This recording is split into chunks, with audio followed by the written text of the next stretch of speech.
그야말로 목사님의 특별한 특창을 듣게 돼서 너무 감사합니다.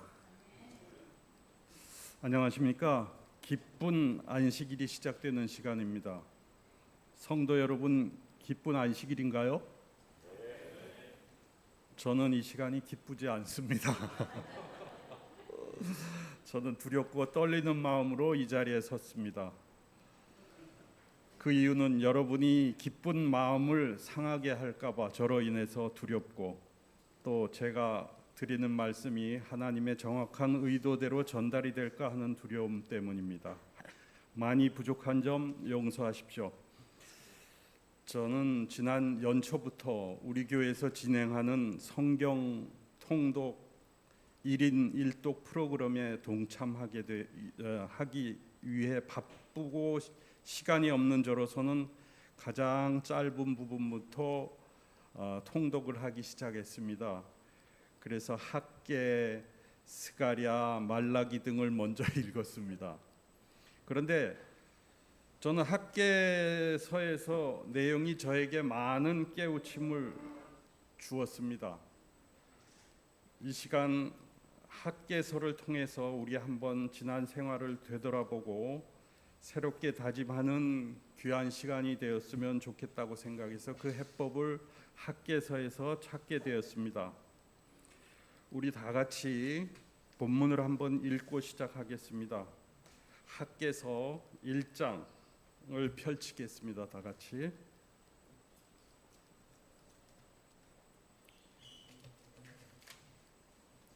제가 읽겠습니다. 좀 길지만 제가 1장을 다 읽겠습니다.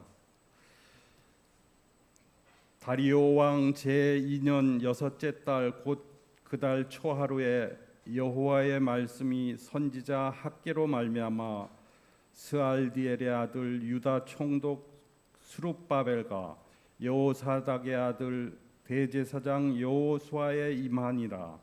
이르시되 만군의 여호와가 이같이 말하여 이르노라. 이 백성이 말하기를 여호와의 전을 건축할 시기가 이르지 아니하였다 하느니라. 여호와의 말씀이 선지자 학계에게 임하여 이르시되 이 성전이 황폐하였거늘 너희가 이때에 판벽한 집에 거주하는 것이 옳으냐. 그러므로 이제 만군의 여호와가 이같이 말하노라. 너희는 너희 행위를 살필지니라. 너희가 많이 뿌릴지라도 수확이 적으며 먹을지라도 배부르지 못하며 마실지라도 흡족하지 못하며 입어도 따뜻하지 못하며 일꾼이 삭을 받아도 그것을 구멍 뚫린 전대에 넣음이 되느니라. 만군의 여호와가 말하노니 너희는 자기 행위를 살필지니라. 너희는 산에 올라가서 나무를 가져다가 성전을 건축하라. 그리하면 내가 그것으로 말미암아 기뻐하고 또 영광을 얻으리라. 여호와가 말하였느니라. 너희가 많은 것을 바랐으나 도리어 적었고 너희가 그것을 집으로 가져갔으나 내가 불어버렸느니라. 만군의 여호와가 말하노라. 이것이 무슨 까닭이냐. 내 집은 황폐하였을 때 너희는 각각 자기의 집을 짓기 위하여 빨랐음이니라. 그러므로 너희로 말미암아 하늘은 이슬을 그쳤고 땅은 산물을 그쳤으며 내가 이 땅과 산과 곡물과 새 포도주와 기름과 땅의 모든 소산과 사람과 가축과 손으로 수고하는 모든 일에 한재를 들게 하였느니라. 스알디엘의 아들 스룹바벨과 여호사닥의 아들 대제사장 여호와와 남은 모든 백성이 그들의 하나님 여호와의 목소리와 선지자 학계의 말을 들었으니 이는 그들의 하나님 여호와께서 그를 보내셨음이라. 백성이 다 여호와를 경외하며 그때 여호와의 사자 학계가 여호와의 위엄을 받아 백성에게 말하여 이르되 여호와가 말하노니 내가 너희와 함께 하노라 하니라. 여호와께서 스알디엘의 아들 유다 총독 스룹바벨의 마음과 여호사닥의 아들 대제사장 여호수아의 마음과 남은 모든 백성의 마음을 감동시키매 그들이 와서 만군의 여호와 그들의 하나님의 전 공사를 하였으니 그때는 다리오 왕 제2년 여섯째 달 24일이었더라. 좀 길지만 제가 끝까지 1장을 다 읽었습니다. 학개서는 구약 성경에 있는 짧지만 매우 강력한 메시지를 담고 있는 책입니다. 단 2장으로 이루어져 있지만 하나님과의 관계 또 삶의 우선순위에 대해 깊이 생각하게 만듭니다. 학개서는 역사적인 배경을 볼 때 학개서는 바벨론 포로에 돌아온 이스라엘 백성에게 주어진 말씀입니다. 당시 백성들은 예루살렘으로 돌아왔지만 하나님의 성전은 여전히 폐허 상태에 있었습니다. 이스라엘 백성은 각자의 집을 짓고 자신의 삶을 꾸리는데 하나님의 즉 성전은 뒤로 미루고 있었습니다. 여기서 성도 여러분, 혹시 여러분은 정말 눈코 뜰 새 없이 바쁘고 열심히 사는데 왜 내 손에 남는 것이 없고 마음은 늘 공허할까라는 생각을 해보신 적이 없으십니까? 지난 한 주 전도회로 다들 엄청 바쁘셨죠? 제가 알기로는 너무 바쁘고 힘들어 아팠던 사람도 있다고 얘기를 들었습니다. 또 벌기는 버는데 구멍난 주머니에 넣는 것처럼 재물이 새어나가고 밤낮으로 수고하지만 밑빠진 독에 물붓기처럼 느껴질 때가 있습니다. 오늘 본문에 나오는 이스라엘 백성들의 형편이 바로 이러했던 것입니다. 오늘 하나님께서는 학개 선지자를 통해서 열심히 살아가지만 늘 결핍에 시달리는 우리에게 아주 중요한 우선순위의 비밀을 말씀하십니다. 그 비밀을 부분별로 살펴보겠습니다.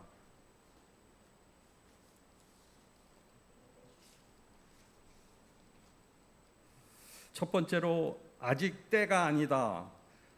학개 1장 2절에서 4절에 있는 그 말씀인데 아직 때가 아니다는 내용입니다. 바벨론 포로에서 돌아온 이스라엘 백성들의 영적 상태는 한마디로 무기력이었습니다.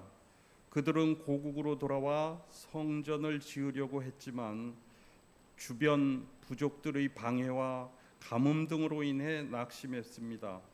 그리고는 이렇게 말합니다. 학개서 1장 2절입니다. 여호와의 전을 건축할 시기가 이르지 아니하였다라며 미룬 것입니다. 마치 지금 우리가 우리의 사정처럼 말입니다. 지금 우리의 사정이 애들을 키워야 하니까 또 조금 형편이 나아지면이라며 하며 하나님의 일을 뒤로 미루고 있지 않습니까? 그러면서 이스라엘 백성들은 정작 자신들을 위해서 세련되고 화려한 집을 짓고 살았습니다. 여기에서 저는 우리가 하나님을 우선시해야 되는데 여러 가지로 이유를 달면서 우리가 하나님의 일에 대해서는 좀 소홀히하는 경향이 있지 않았나 반성을 하게 됩니다. 하나님의 성전은 황폐해진 채로 방치되어 있는데 자신들의 그 안위와 자신들의 사후 위해서는 아낌없이 투자합니다. 어떻게 보면은 우리들의 그 실정을 얘기하는 것 같습니다. 이 시대에 살고 있는 우리는 어떻습니까? 조금만 여유가 생기면 교회에 나가겠다. 또 좀 나아지면은 기도하겠다. 이 문제만 해결하면은 봉사하고 하나님께 헌신하겠다며 영적인 일을 미루고 있지 않습니까? 하나님은 뒷전으로 밀려도 되는 분이 아니십니다. 두 번째로 너희 행위를 살피라. 하나님께서는 이스라엘 백성에게 아주 날카롭게 이야기합니다. 학개 1장 5절에서 6절 말씀입니다. 너희는 너희 행위를 살필지니라. 너희가 많이 뿌릴지라도 수확이 적으며 먹을지라도 배부르지 못하며 많이 벌어도 모이지 않는 삶이 될 것이다. 그 이유는 단 하나였습니다. 하나님보다 자기 삶을 먼저 두었기 때문입니다. 저는 여기서 오늘의 말씀의 제목을 선택했습니다. 즉 우리가 우리의 우선순위를, 하나님에 대한 우선순위를 바꾸면 인생이 바뀐다는 것입니다.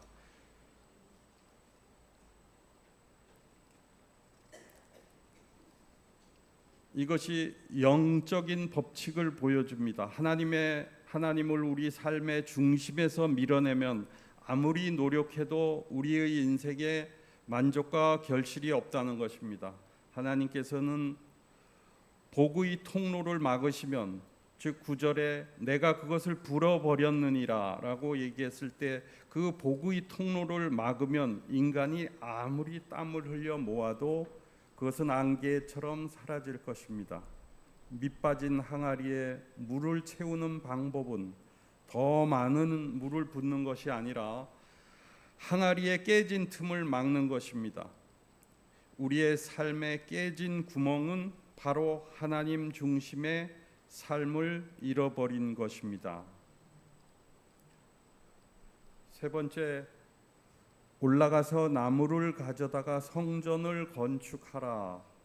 본문 7절, 8절에 아까 읽은 내용입니다. 그렇다면 우리는 어떻게 이 악순환을 끊을 수 있을까요? 하나님께서 구체적인 행동 지침을 주십니다. 너희는 산에 올라가서 나무를 가져다가 성전을 건축하라. 그리하면 내가 그것으로 말미암아 기뻐하고 또 영광을 얻으리라. 학개서 8장 말씀입니다. 1장 8절 말씀입니다. 하나님께서는 거창한 것을 요구하지 않습니다. 레바논의 백향목 같은 최고급 자재가 아니라 당장 주변 산에 올라가서 나무를 가져오는 것부터 시작하라고 하십니다. 이것이 바로 순종입니다. 순종.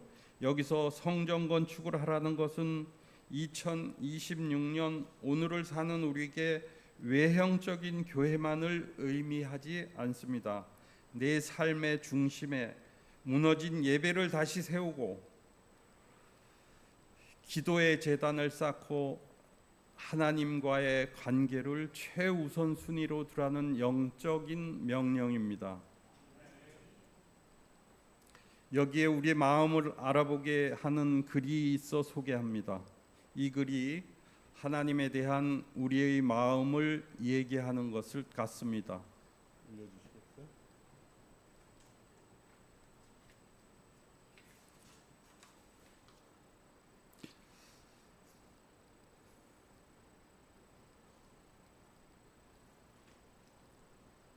제가 한번 읽어보겠습니다. 내게 하나님은 3등입니다. 1등은 하고 싶은 일, 2등은 해야 하는 일, 3등은 하나님을 만나는 일. 하고 싶은 일 다 하고 해야 하는 일도 다 마치고 그 후에 여유가 있으면 하나님을 만납니다. 하나님은 3등입니다. 어려운 일이 생길 때도 하나님은 3등입니다. 내 힘으로 한번 해보고 그래도 안 되면 가까운 사람에게 도와달라 하고 그나마도 안 될 때 하나님을 부릅니다. 하나님은 3등입니다. 거리에서도 3등입니다. 내가 가장 가까이 있는 것은 내 자신이고 그 다음에 내 마음을 알아주는 사람, 그 다음에야 저 멀리 하늘에 계신 하나님이십니다. 하나님은 3등입니다. 그런데 말입니다. 하나님께 나는 1등입니다. 무슨 일이 있어도 내가 부르기만 하면 도와주십니다. 내가 괴로워할 때는 만사를 제쳐놓고 달려오십니다. 아무도 내 곁에 없다 생각될 때는 홀로 내 곁에 오셔서 나를 위로해 주십니다. 나는 하나님께 언제나 1등입니다. 나도 하나님을 1등으로 생각했으면 좋겠습니다. 만사를 제쳐놓고 만나고 작은 고비 때마다 손을 꼭 붙잡는 내게 1등으로 가까이 계신 하나님이었으면 좋겠습니다. 내게 1등이신 하나님을 나도 1등으로 모시고 싶습니다. 이 마음이 우리 모두의 마음이었으면 좋겠습니다.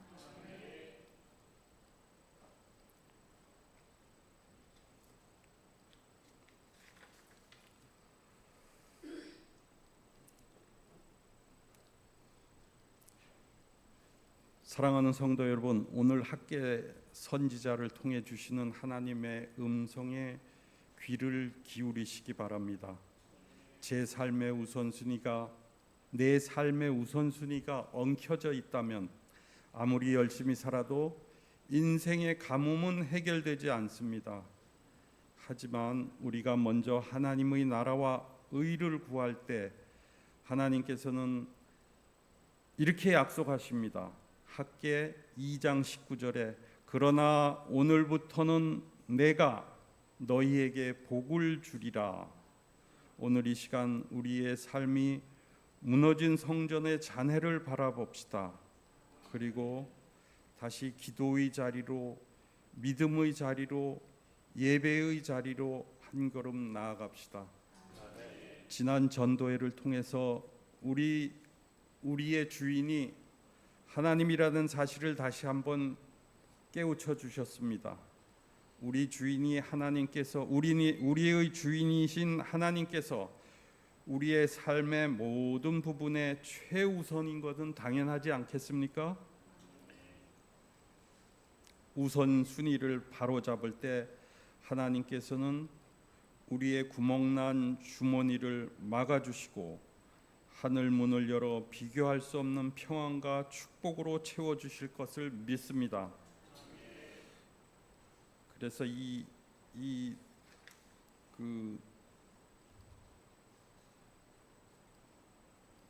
내용 중에서 우리가 한번 생각해보고 넘어갈 것은 나는 지금 무엇을 가장 먼저 두고 살고 있을까? 두 번째로 하나님과의 관계는 뒤로 밀려 있지 않은가? 세 번째는 내가 너와 함께 한다는 약속을 실제 믿고 있는가? 이 내용을 다시 한번 생각해보고 각자 자신에게 답해 보셨으면 좋겠습니다. 이 답의 결단과 회복이 오늘 이 자리에 모인 모든 성도님들과 가정에서 시청하시는 성도님들의 삶에 가득하시기를 주님의 이름으로 축원드립니다. 하나님에 대한 우선순위를 바꾸어 우리 인생이 바뀌는 여러분과 제가 되기를 바라며 짧은 말씀 이만 줄이겠습니다.